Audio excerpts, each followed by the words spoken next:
ಪ್ರೇರಣೆ ಏನು ಈ ಒಂದು ಸಂಸ್ಥೆ ಉಡ್ಲಿಕ್ಕೆ? ನನ್ನ ಅಪ್ಪ ಅಮ್ಮನ ಸಾಕ್ತವನಲ್ಲ. ಹ್ಮ್. ಸೊ ಅಪ್ಪ ಅಮ್ಮನ ಸಾಕದೇ ಇರೋ ಒಂದೇ ಒಂದು ಕಾರಣಕ್ಕೋಸ್ಕರ ಒಂದಿಬ್ರನ್ನ ಸಾಕಣ. ನಾನು ಏನು ನಿರಾಶ್ರಿತರು ಇಲ್ಲಿ ಒಳಗಡೆ ಇದ್ದಾರೆ, ಆ ಒಂದು ಸ್ಟೇಜ್ಗೆ ಹತ್ತಿರ ಆಗ್ಬಿಟ್ಟಿದ್ದೆ ನಾನು. ಯಾರ ಜೊತೆನೂ ಸೇರ್ತಾ ಇರ್ಲಿಲ್ಲ. ನಮ್ಮ ಬಂಧು ಬಳಗ ಎಲ್ಲರಿಂದ ದೂರ ಇದ್ದೆ.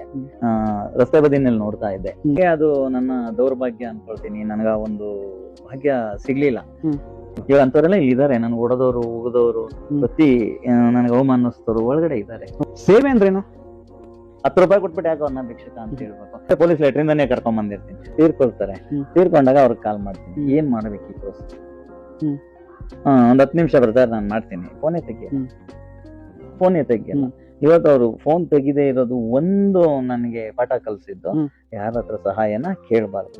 ನಿಮ್ಮ ಮಗ ಅವ್ರೇನೋ ತೀರೋದ್ರು? ಹೌದು ಸರ್. ಏನಾಗ್ತಿರೋದ್ರು ಅವರು? ಅಣ್ಣ ಸ್ನಾನಕ್ಕೆ ಹೋದವರು ಈಚೆಗೆ ಬಂದಿಲ್ಲ, ಅಷ್ಟೇ ರೀಸನ್.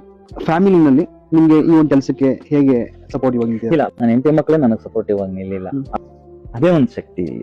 ಒಬ್ಬ ಮಗನ್ ಕಳ್ಕೊಂಡಿರೋದು, ಇನ್ನೊಬ್ರನ್ನ ಕಳ್ಕೊಳ್ಳದೆ ಇರ್ಲಪ್ಪ, ಅವ್ರ ಆಶೀರ್ವಾದ ಸಿಗ್ತಾ ಇದೆಯಲ್ಲ ಅನ್ನೋದೇ ಖುಷಿ.